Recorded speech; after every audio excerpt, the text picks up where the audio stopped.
Pakistan default कर चुका है, यह शब्बर जैदी साहब ने क्लेम किया है। लेकिन इससे पहले मैं आपको कुछ चीजें बता देता हूं। डॉलर्स कंपनी आप जानते हैं पाकिस्तान की एक बहुत बड़ी कंपनी है।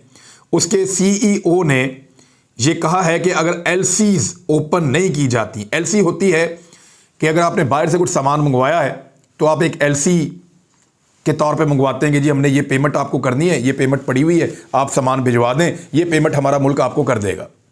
तो इस तरह वो पेमेंट हो जाती है, हमारे मुल्क से ये पेमेंट आपको हो जाएगी। वो जैसे ही सामान आता है, आपके कंटेनर आके लगते हैं आपके मुल्क में, आपके हैंडओवर सामान होता है और वहां पे वो पैसा जो है वो उस कंपनी के अकाउंट में या उस मुल्क के अकाउंट में जिसने वो सामान भेजा होता है वो ट्रांसफर हो जाता है। इस तरह से ये एलसीज काम करती हैं।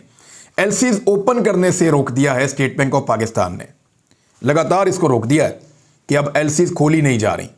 अब इसमें एलसीज अगर नहीं खोली जाती, the company will be forced to fire a further 2000 employees. उन्होंने कहा हम अपने 2000 बंदे मजीद फारग कर देंगे अगर इस हुकूमत ने एलसीज को ना खोला तो हम मजबूर हो जाएंगे। और उन्होंने कहा हम हर महीने 500 मिलियन यानी 50 करोड़ का नुकसान बर्दाश्त कर रहे हैं। और पहले भी उन्होंने 1000 बंदा निकाल दिया था। ये है जी सूरत हाल। इसके बाद एक और चीज़ मैं आपको बताता हूँ। पाकिस्तान के पास जो है वो 2014 के बाद से लेकर अब तक सबसे कम ज़र मुबादला के ज़खायर रह गए हैं और पाकिस्तान के पास बहुत थोड़ा सा टाइम रह गया अपनी पेमेंट्स करने के लिए। शौकत तरीन साबिक वज़ीर ख़ज़ाना क्या कह रहे हैं? The state bank reserve have dropped by almost 10 billion since VONC। वो कह रहे हैं जब से ये रजीम चेंज हुआ उसके बाद से लेकर अब तक 10 अरब रुपए ज़र मुबादला के ज़खायर पाकिस्तान के कम हो गए हैं। डॉलर्स, 10 अरब अमरीकी डॉलर्स। और उन्होंने कहा है जी कि बिजनेसेस जो है पाकिस्तान के अंदर वो रुक गए हैं क्योंकि एलसीज ओपन नहीं की जा रही और जो पाकिस्तान के डिफ़ॉल्ट का ख़तरा है वो 90% से ज़्यादा हो चुका है।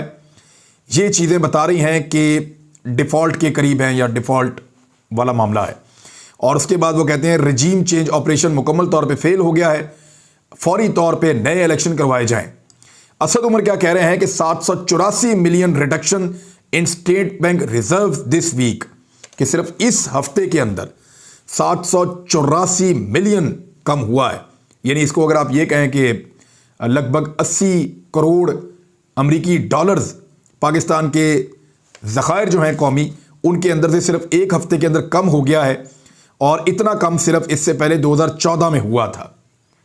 यानी ये 2014 में हुआ था, उसके बाद नवाज शरीफ साहब के दौर में, तो तब ये हुआ था। और उसके बाद वो ये कह रहे हैं कि बड़ी डेंजरस सूरत हाल है इस वक्त पाकिस्तान को।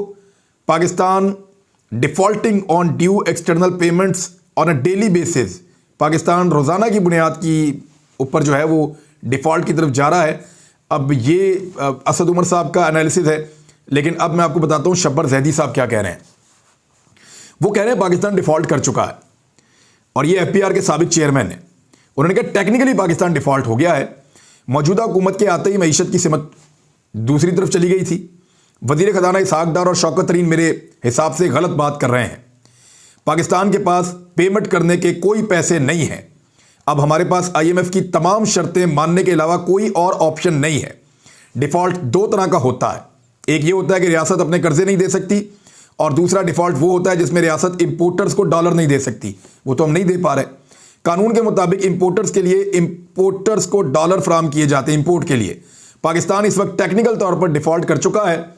पाकिस्तान की 4.5 अरब डॉलर की एलसीज इस वक्त पेंडिंग पड़ी हुई हैं जिनको नहीं खोला जा रहा। स्टेट बैंक इन एलसीज को खोलने की इजाज़त नहीं दे रहा।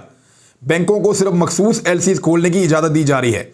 इसका मतलब है हम टेक्निकल तौर पर डिफ़ॉल्ट कर चुके हैं। इसहाक़ डार साहब कहते हैं कि रियासत ने अभी डिफ़ॉल्ट नहीं किया। तो क्या ये सारा कुछ एक सियासी खेल खेला जा रहा है? शौकत तरीन भी इसी सियासी खेल का हिस्सा बन रहे हैं। ये अफसोस है।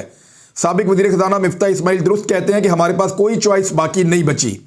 इसहाक़ डार जो कह रहे हैं कि मिफ्ता इस्माइल 32 अरब डॉलर का इंतज़ाम करके नहीं गए, इसका मतलब यह है कि इस वक्त मिफ्ता इस्माइल या शहबाज शरीफ साहब जो कह रहे थे कि पाकिस्तान को डिफ़ॉल्ट से बचा लिया है, वो सच नहीं था।